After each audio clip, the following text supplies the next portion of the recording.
Tere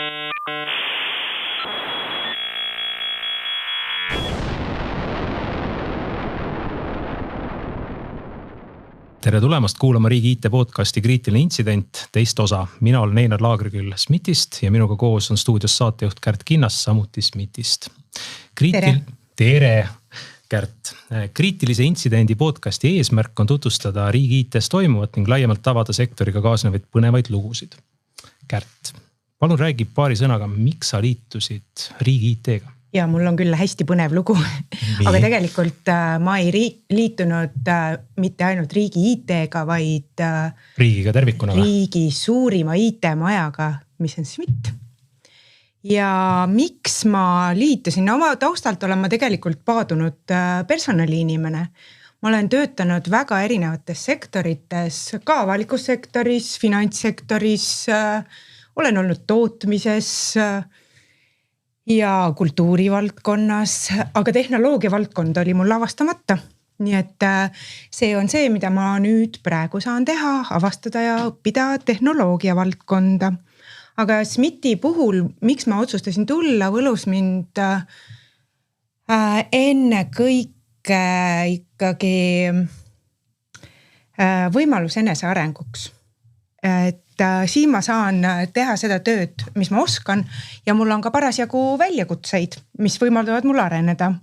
Ja mulle ka väga meeldib SMIT-i organisatsiooni kultuur, mis annab mulle sellist parasjagu vastutust ja ka vabadust, et ma saan tegutseda iseseisvalt ja seal juures on ka töökorraldus väga paindlik, mis võimaldab mul jätkata ülikooli õpinguid.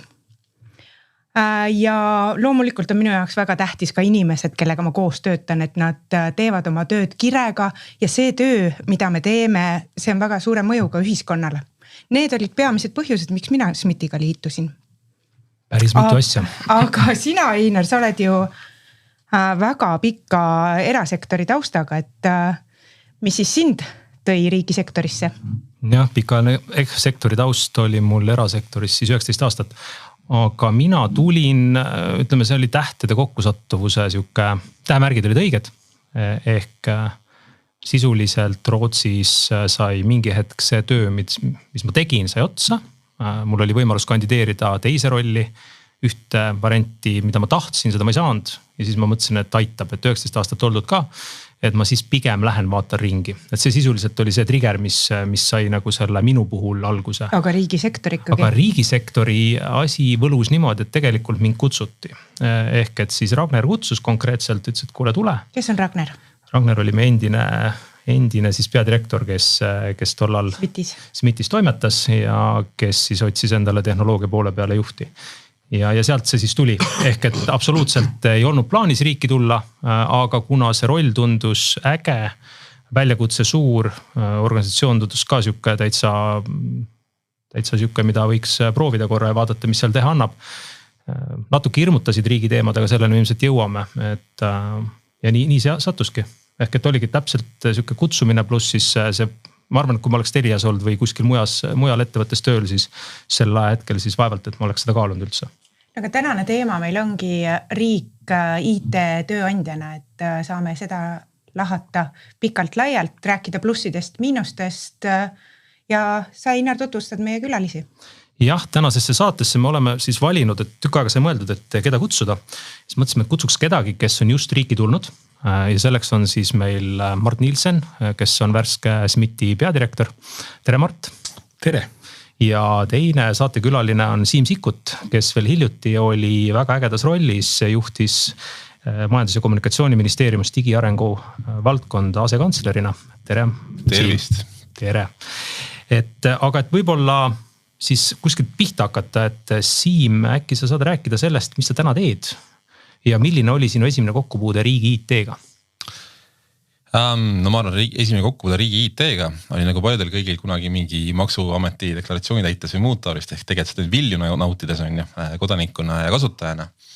Aga mina täna olen siis natuke teistpidi läinud võib-olla, et nüüd üle 17 aasta riigisektorist erasektorisse korraks või mõneks ajaks vähemalt. Ja mina tegelen sellises ettevõttes nagu Digital Nation. Meie siis aitame teistel valitsustel digiriiki üles ehitada, nii et ega me ei ole neid valitsustest väga kaugele läinud otsapidi. Igapäevaselt meie kliendid on siis nagu mujal maailmas samasugused riigi IT tegijad, eks. Aga jah, et riigi IT-ga kokkupuude, minu hästi lühidalt lugu kokkuvõetan on see, et mina olen nagu siis võib-olla nii-öelda äripoolelt tulnud üldse sinna IT poole peale lähemale. Ja olin tükk aega noor ametnik, minu teemad olid siis nagu majandusarengu ümber ja üsna ruttu nagu siis tegelikult jõudis seegi kohale, et Eesti asi on digiasi, kui Eesti on üks asi maailmas, millega midagi saavutada, siis on digivärk ja see oli seal 2010ndate alguses ütleme. Ja kuna ma taustalt olen selline tiigrihüppelaps, paljude teistega või samast ajast pärit, eks siis see pisik on sees, siis hästi selgeks saigi, et kui tahta sellist nagu Eesti asja ajada, tuleb digiasja ajada. Ja siis ma 10 aastat tagasi sattusin Riigikantseleisse peaministritel nõu andma digipoliitika teemades ja digi siis sellises koordineerimise asjus. Ja siis, kui Taavi Kotka enda töö ära lõpetas, siis kandideerisin tema asemele ja 5 aastat olingi siis riigi CEO. Aga Mart, ava enda tausta ka, millega sa siis nüüd tegeled, millega sa varem oled tegelenud ja kuidas on sinu kokkupuude riigi IT-ga? Jah, täna siis 5. tööpäev SMITis. Juhu, edukas. Väga edukas. Lisaks suvepäevad esimese töönädala krooniks, mis väga hea hajastus. Said näha, kuidas SMITikad pidutsevad? Ja, just. Väga äge punt, peab ütlema. Terminaatori kontserdil inimesed avasid ennast väga positiivselt. Me oskame hästi tööd teha ja me oskame hästi pidutseda. Ja, see on tore. Aga minust jah, et olen siuke paadunud tehnoloogia valdkonna inimene, et töö automaatika haridusega EBS-ist ärimagistri otsa. Et iseenesest siuke kombo, et saatuse sunnil algusest peale bitti väänamisega ei ole õnnestunud tegeleda, et sattusin Eesti Telekomis stipendiaadiks kunagi ülikooli ajal ja siis käisin praktikal seal, hakkas asi meeldima ja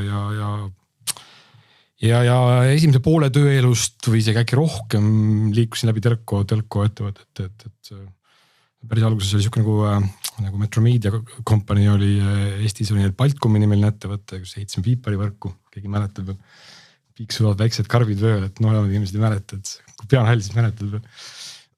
Et raadiovõrk siis ja siis oli, kes seda mäletab 12-13 aastat Tele2 grupis erinevates rollides liitsime, lahutasime, tegime Baltikumi organisatsiooni, tegime pärast riigiorganisatsioonid tagasi, ehitasime algul 3G-d ja siis muid G-sid ja tegime siis Baltikumi arvelduskeskuse, siis tegime Euroopa arvelduskeskuse, et hästi palju erinevaid asju.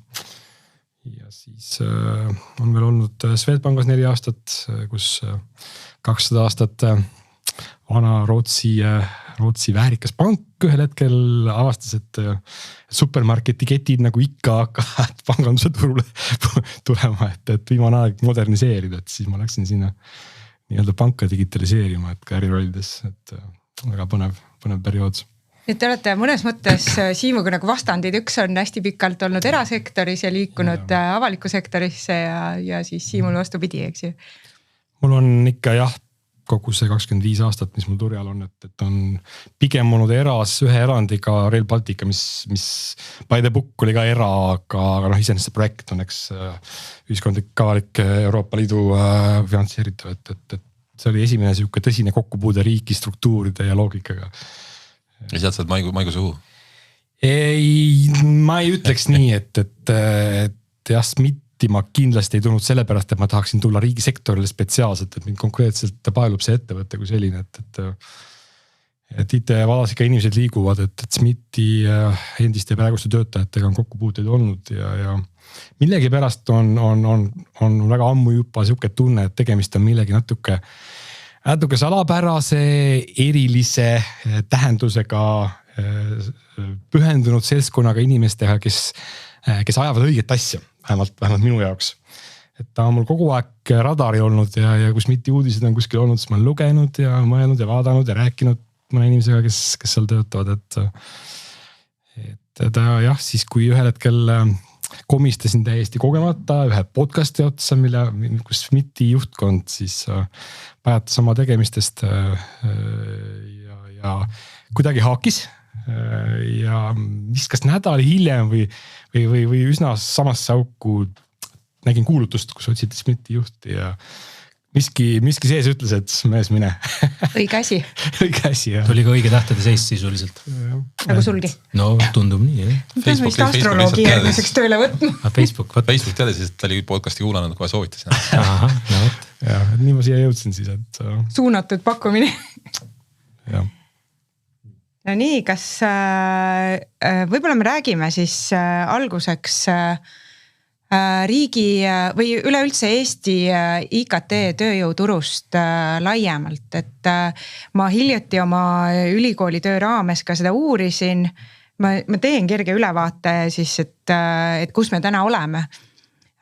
Et Eestis IKT sektoris töötab umbes 5% Eesti töötajaskonnast. See on kuskil 31 000 töötajat ja nendest umbes 1000 töötab riigisektoris, on siis riigi IT-töötajad. Ja Kutsekoja eelmise aasta IKT OSKA raporti kohaselt IKT sektor on kasvav ja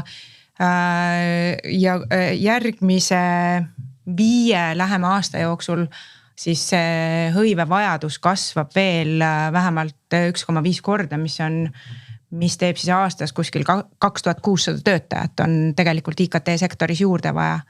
Ja lisaks IKT sektorile on hõivevajadus kasvanud ka teistes sektorites, seda on mõjutanud nii tehnoloogia areng kui tegelikult võib öelda ka pandeemia, kus IT-teenuste järele vajadus kasvas üsna hüppeliselt.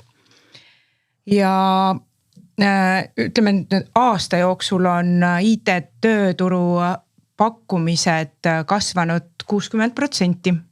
Ehk siis suur aktiivsus, samad inimeste peale konkurents aina kasvab. Konkurents on kõvasti suurenenud, kui tööpakkumiste arv on kasvanud, siis tööjõudu samas mahus peale ei ole tulnud.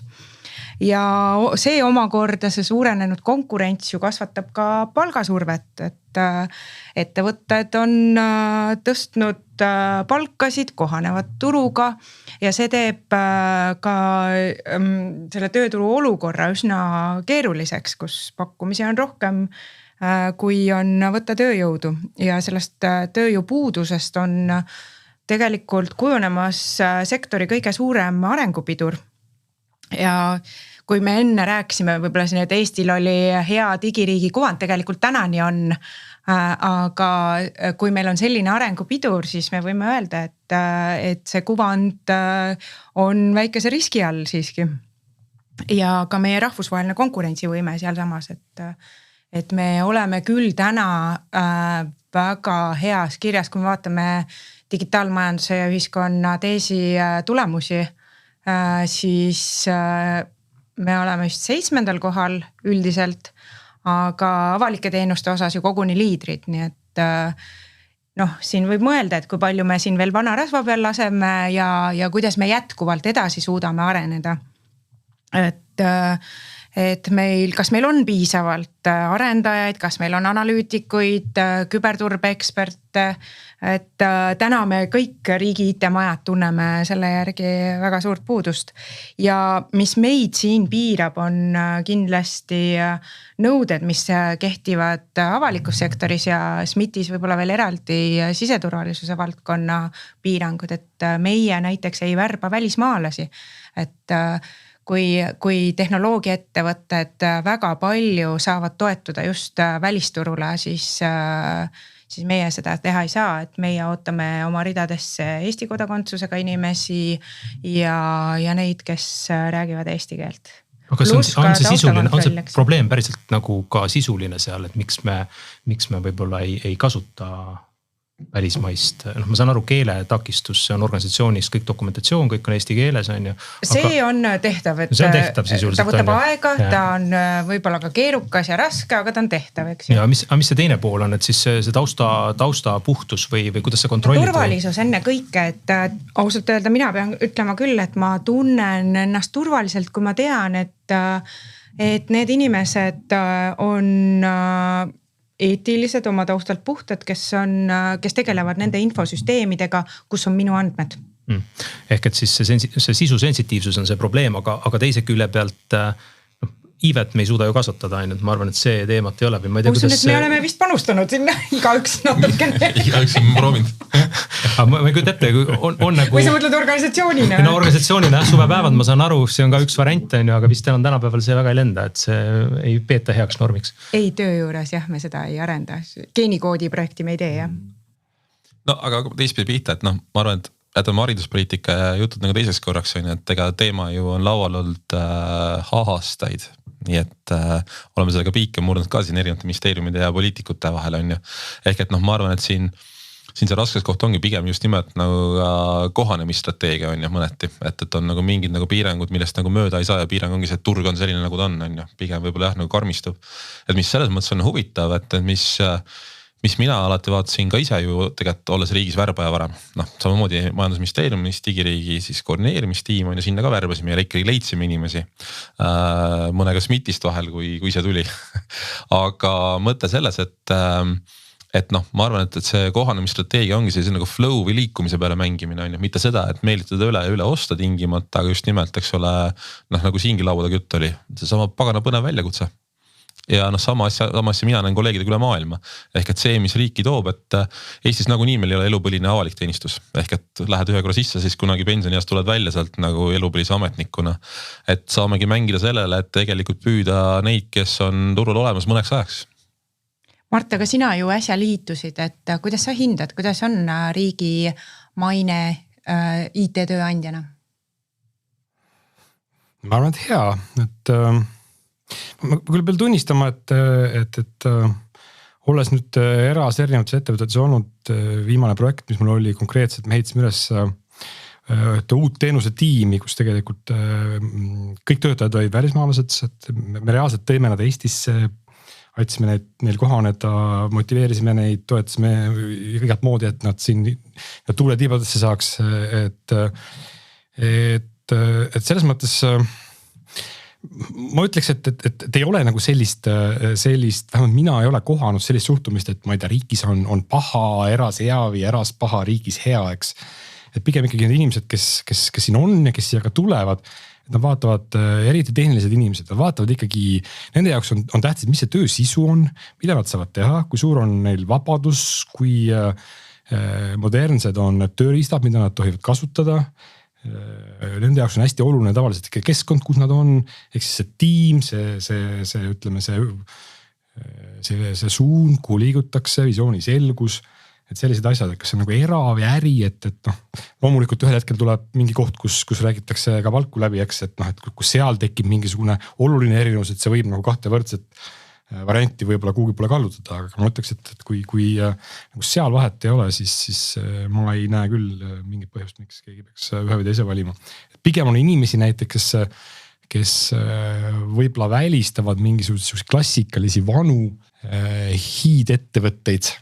On inimesi, kes ütlevad, et mina panka tööle ei lähe. Puhtalt või telkosse.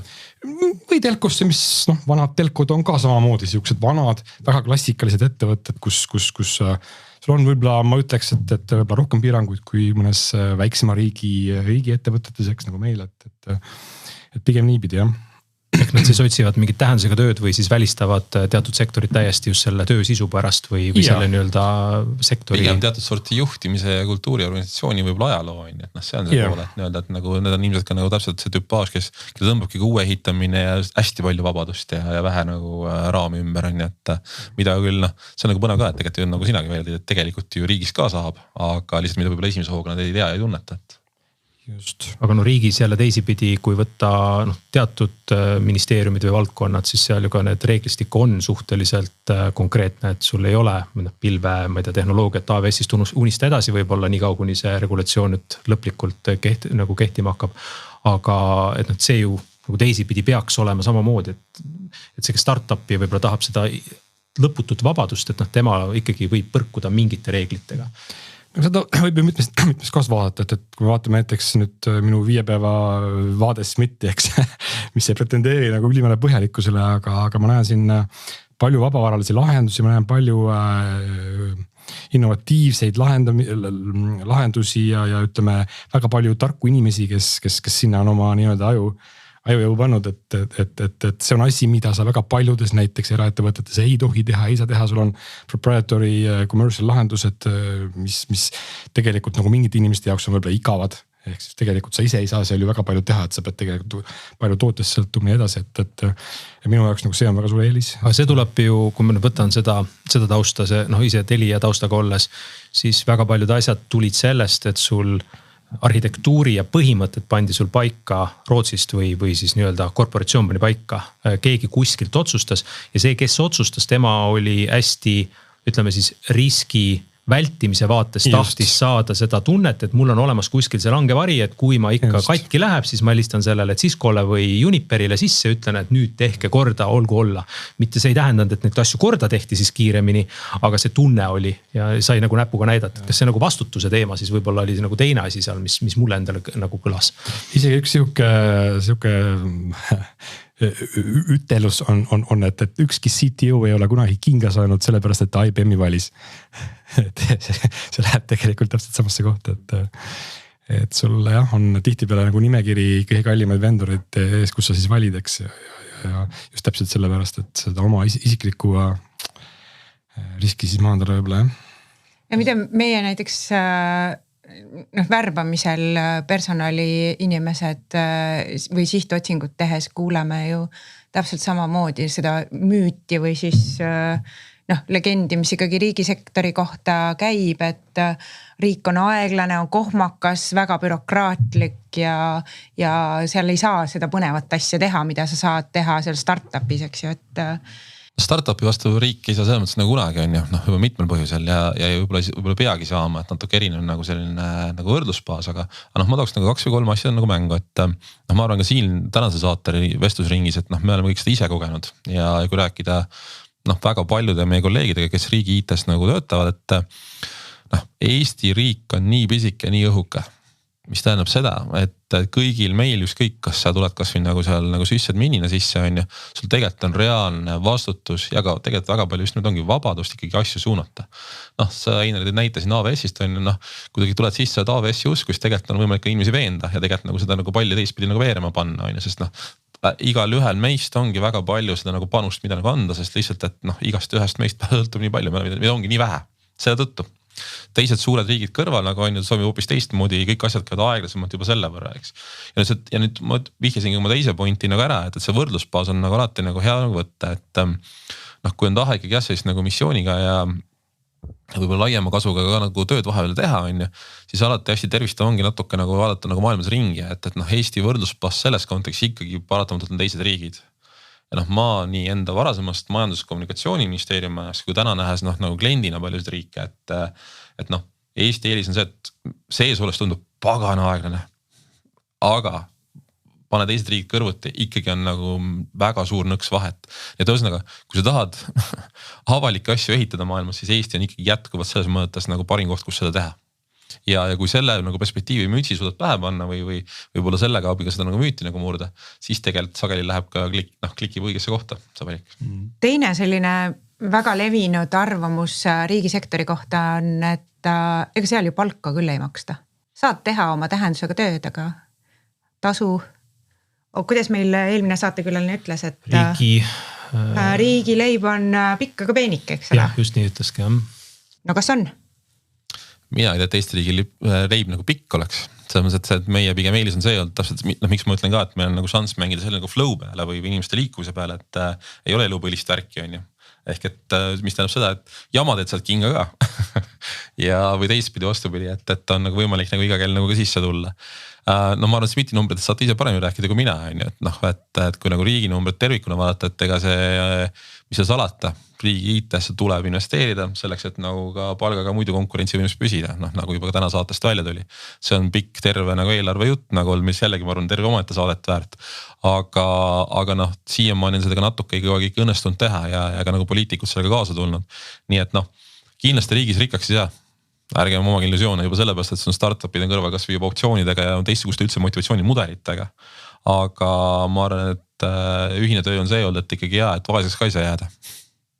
See on tõsi jah, ma olen väga nõus sellega, et riik igal juhul sihib sellist konkurentsivõimelist palka ja no, mina SMIT-i personalijuhina ütlen, et meil ei ole võimalust jääda maha turuhinnast. Et siis me lihtsalt riigina jäämegi arengust maha, kui me ei saa omale töötajaid.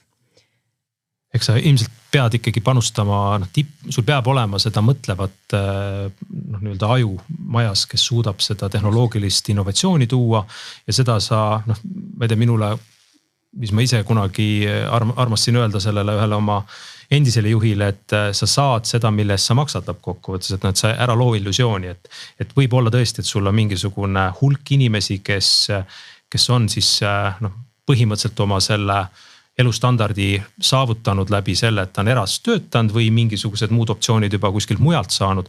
Aga see ei ole valdav, et sa pead igal juhul panustama, et sellest inimeste otsast sa ei saa seda nagu kuidagi alahinnata seda osa. Ise vaatan võib-olla sihukest töökogemuse elukaart või kogemusi, mis elu jooksul korjad, et tegelikult käid nagu läbi erinevate ettevõtete, eks ole, omandad mingisugust kogemust, mingit tausta, mis sul ennem ei olnud, et miks sa liigud, on see, et sa tahad tegelikult nagu mingit teist natuke uuemat vaadet saada. Ja kui sa vaatad võib-olla oma siis töökarjääri pika joonena, eks, kus on nagu palga mõttes nagu mingid kõrgemad kohad ja madalamad kohad, eks. Aga päeva lõpuks, eks ole, see on nagu mingisugune joon, mille sa oled enda jaoks välja mõelnud isegi. Et see riik on lihtsalt seal vahepeal mingisugune koht, et kas see ei pruugigi nagu olla võib-olla nii otsustav just sel hetkel, et see mingisugune periood seal vahepeal, kas ta on nüüd siis võrreldes teistega nagu ülimalt nagu up või down, eks, et pigem nagu kui sa vaatad juurde seda, mis sa saad, eks ole, nagu enda jaoks, et mida sa sellega saad teha oma edasises elus, et minu meelest nagu see on see väärtus, kuhu investeeritakse. Ja seda me selgelt ju näeme ka, et ma arvan, et teist olete SMIT-is näinud ja on seda kõik riigi IT-üksused näinud, et samamoodi, et erasektoris on head inimesed riigist hinnas, ka muuhulgas selle kogemuse pärast ja mis nad on sealt saanud.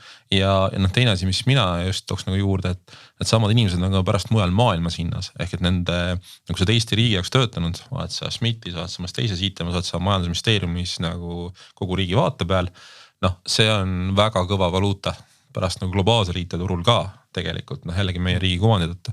Et ühesõnaga, et nagu Mardi jutu toetas, et see selline investeeringuvaade enda võib-olla ka nagu tulevikku on ka, mida ei tasu üldse mitte unustada näiteks ka, et mulgi õnnestus nii mõndagi inimest selle pealt ka nagu paremini värvata. Ja, nagu sa ennem mainisid, et see Eesti digiriik on uskumatu bränd maailmas. Et just see sama projekt, mis ma rääkisin ennem, kus me teeme inimesi Brasiiliast, Bangladeshist, Sri Lankalt, Türgist ja nii edasi, väga eksootilisest riikidest, kus tegelikult nagu tavamõistus ütleb, et kuidas need inimesed võiksid teada mingist nii väiksest kohast nagu Eestist.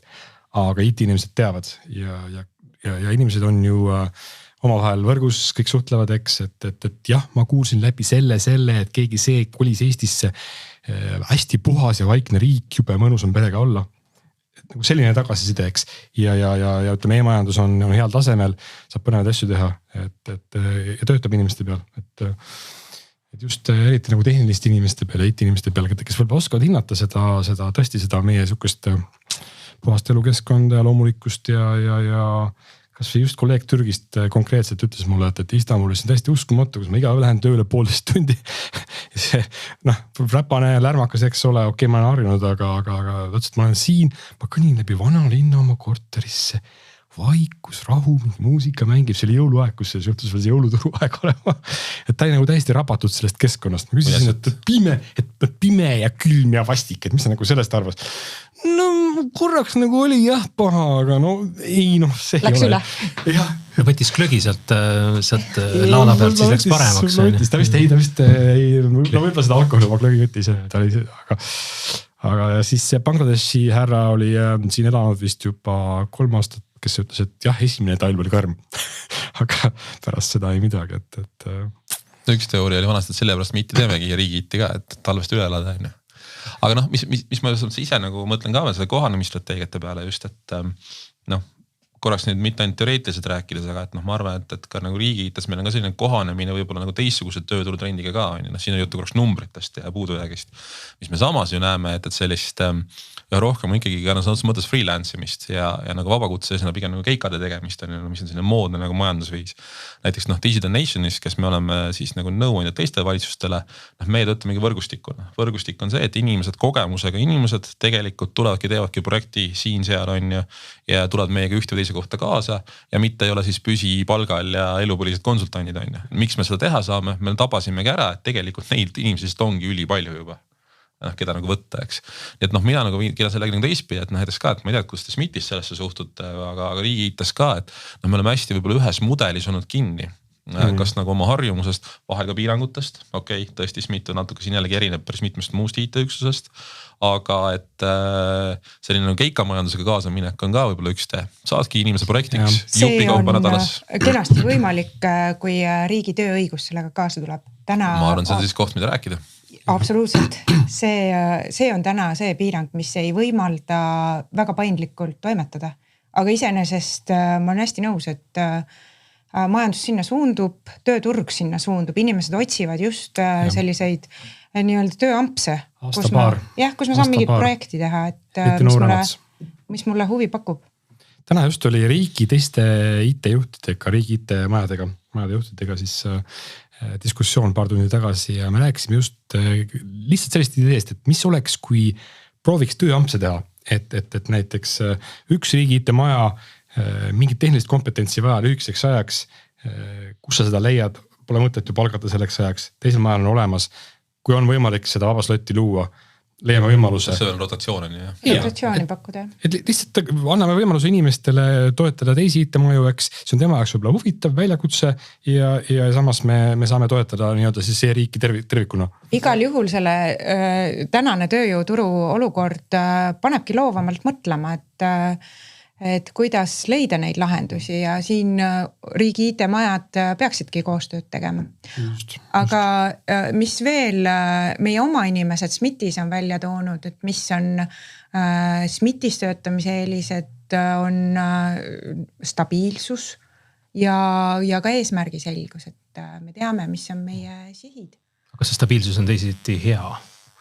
No just nimelt, kui me räägime sellistest tööampsudest, et siis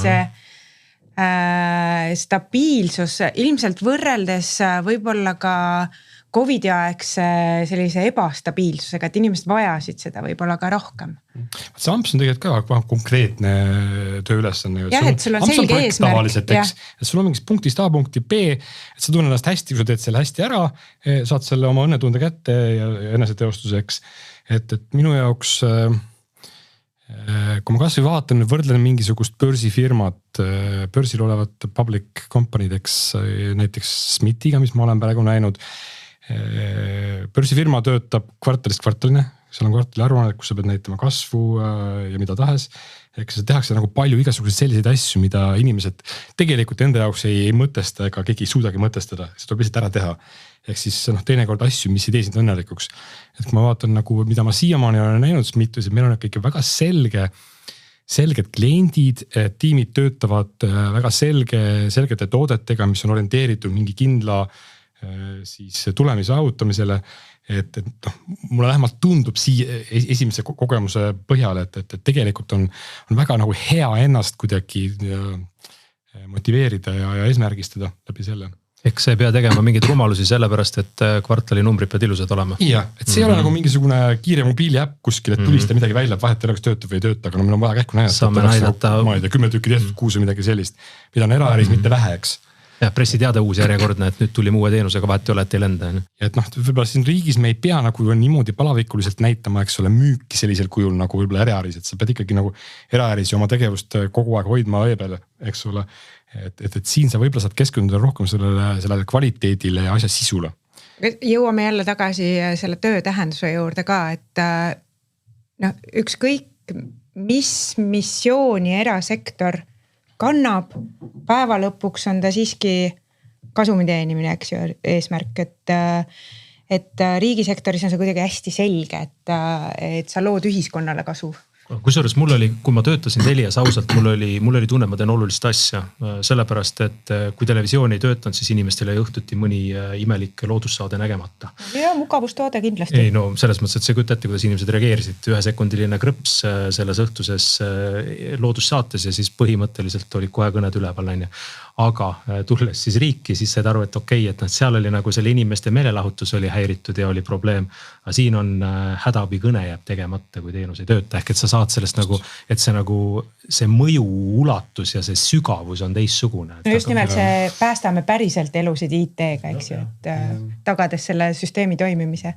Rail Baltica ajal ma sain, minu jaoks nagu üks aha-efekt oli, et kui sinnamaani sul oli kogu aeg ees siuke projekti kolmnurk, et sul oli aeg, raha ja tulem, eks, kvaliteet, mille vahel sa siis prioritiseerisid, balansseerisid, eks. Ja raudteemaailma sisse piiludes ühe hetkel ma sain väga selgelt aru, et seal on see 4. mõõde, mis on inimelud. Ehk siis kui see 500 tonnine monstrum 250 kilomeetrit tunnis sõidab rööbastelt välja ja lendab kuhugi asumisse, eks, kus elab, ma ei tea, kui palju inimesi. Et nagu see ei ole see koht, kus sa saad mingi moodi reprioritiseerida ja balansseerida.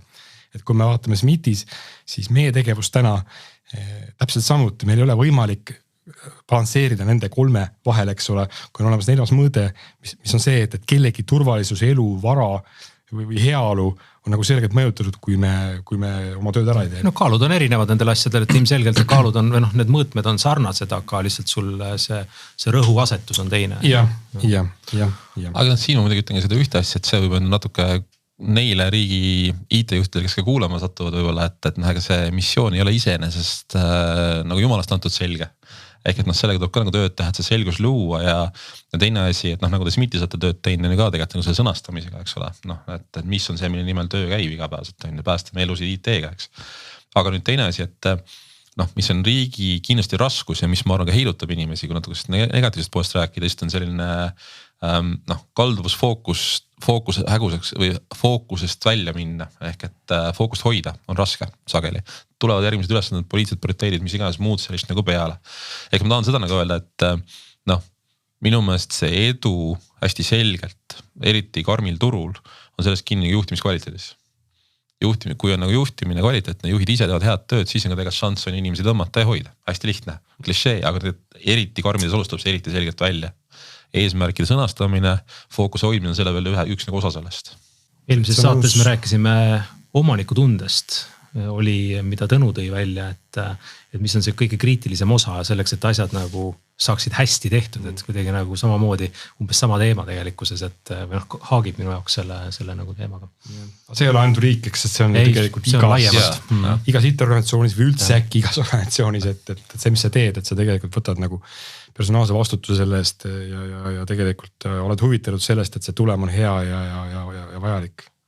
SMIT-i kogemusest rääkides, siis meie võtame juhtimiskvaliteeti kui ühte teenustest, mida me oma inimestele pakume. Ja see on iga juhi vastutus. See on sisuliselt eras täpselt samamoodi, et mõõdetakse seda töötaja rahulolu, vaadatakse juhtimiskvaliteedi taset, et selles mõttes. See on suurtes eraettevõtetes, et väiksemates on nii ja teisiti. Absoluutselt, mul kogemus väiksemaga puudub kahjuks õnneks. Aga võib-olla me oleme nüüd rääkinud see, et miks tulla, aga Siim, sa läksid ära. Miks sa lahkusid? Ma arvan, et minu lugu on natuke liiga spetsiifiline, et sellest nagu mustrit otsida. Aha. Ehk et ühtepidi, et kõigepealt ju kontekst see, et ma olin 10 aastat ikkagi asjade juures olnud ja asjadeks siis nagu digiriigi arengu suunamise juures, et oli ammu juba tegelikult võib-olla tunne ka endal, et värsket verd tuleb pigem ligi lasta, eks. Ja kui sa oled selles mõttes nagu kogu riigi tasemel toimetanud, siis ei ole sealt enam nagu kuskil edasi minna selles mõttes, et pigem peadki nagu pausi sisse laskma ja kogema mingit muud asja ka enda elus, enda arengus.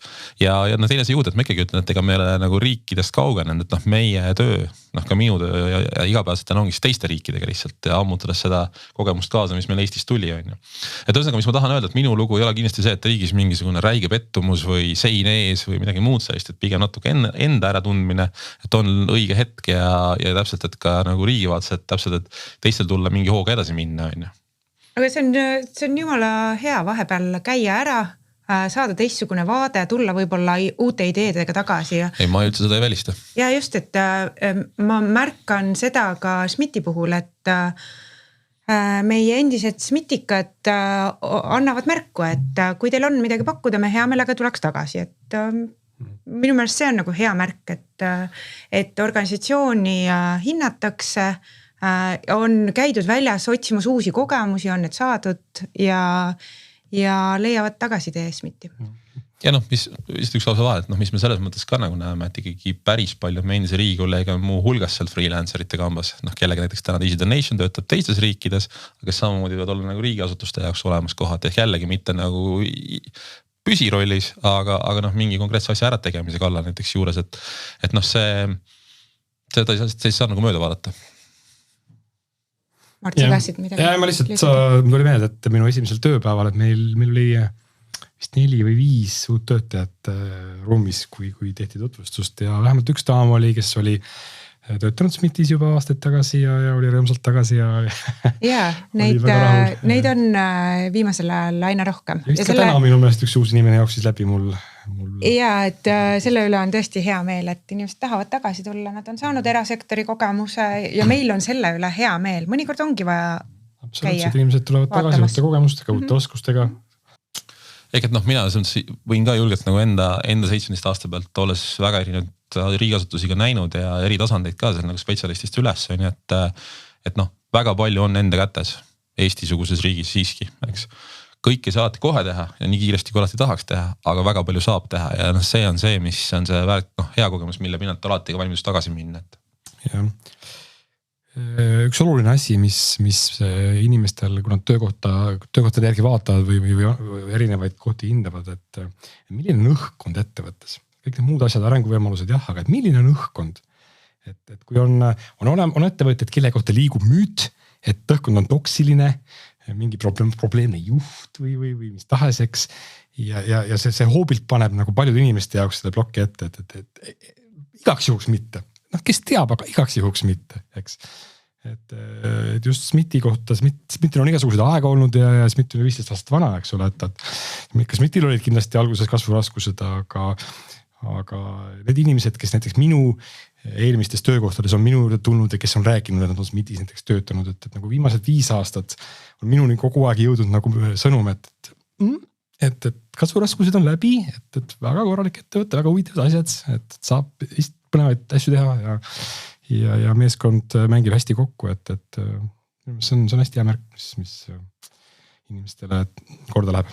Ehk siis sina seda, ütleme, kuvandit nagu pigem korjasid selle turu pealt läbi oma tutvuste, et mitte mingisugust artiklite, et üritasid saada siis nagu otse touchi?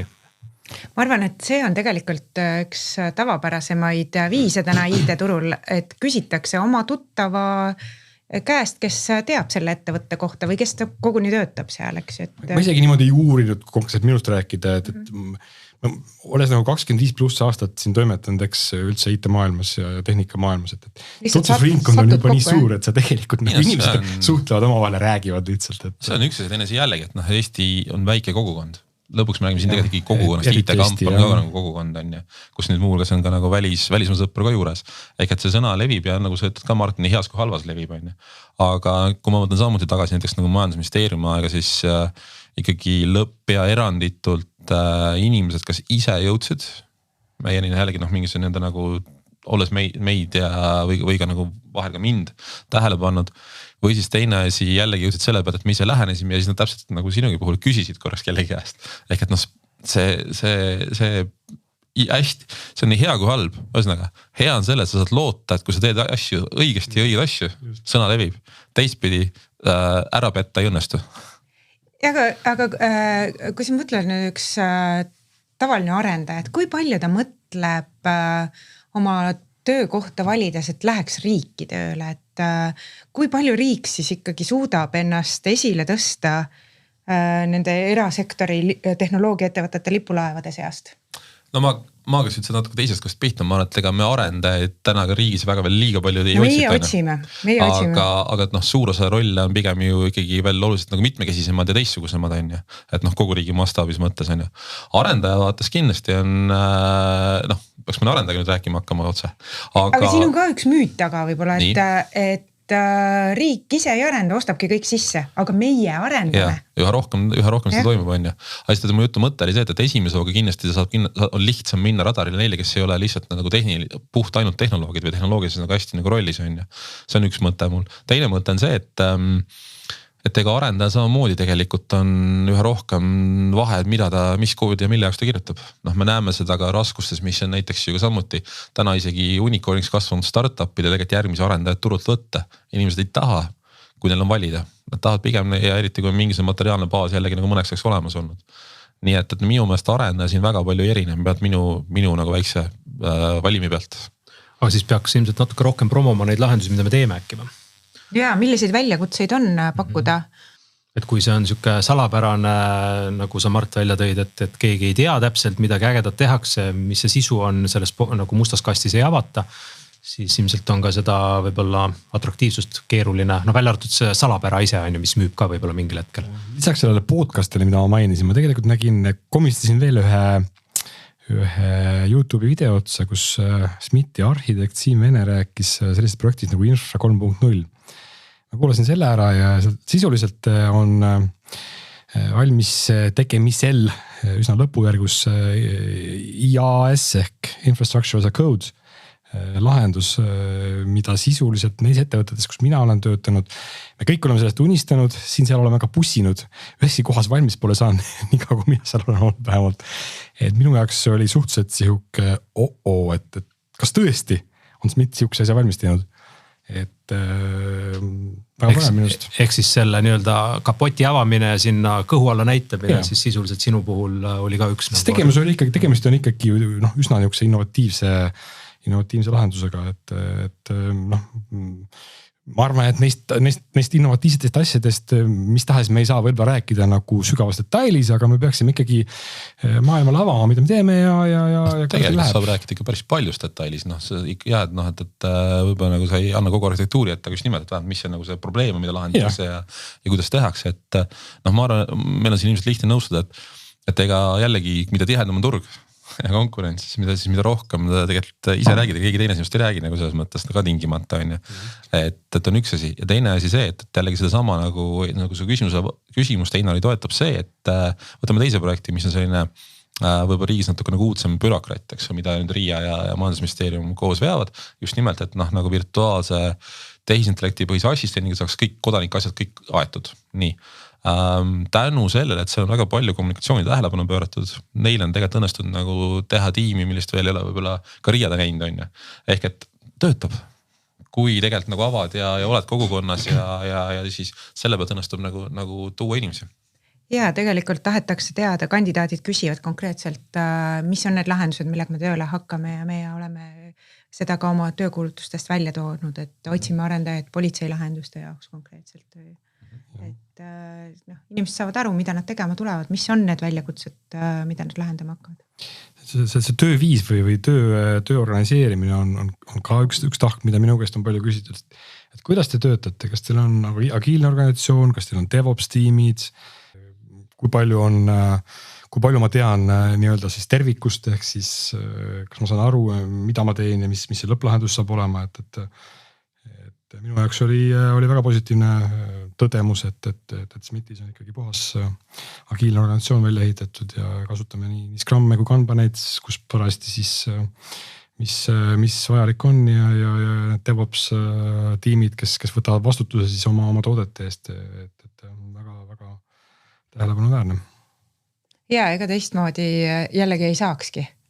ja mis meie töötajad on esile tõstnud, on ka kaasaegsed töövahendid, et need on kindlasti tagatud, et tarkvara arendamiseks on see, mis on väga hea ja see on oluline inimestele.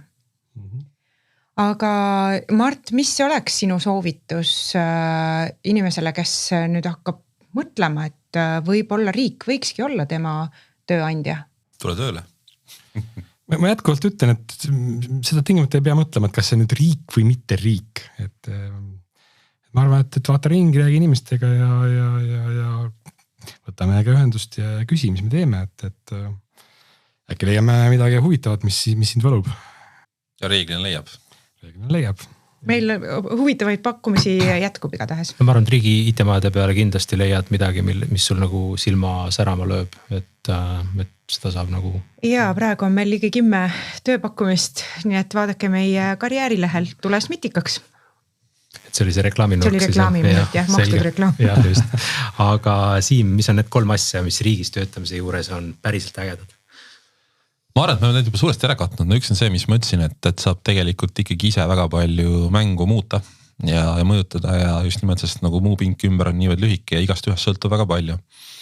No teine asi on see, et jällegi see Eesti nagu erilisus või see, kus me oma digiriigi küpsusega oleme, et isegi kui meil on jätkuvalt raha juurde vaja leida, ehk et seda nagu pinnal hoida, siis selle kõrvale me oleme kogu aeg siiski jaksanud teadlikult ka järgmisi asju ehitada.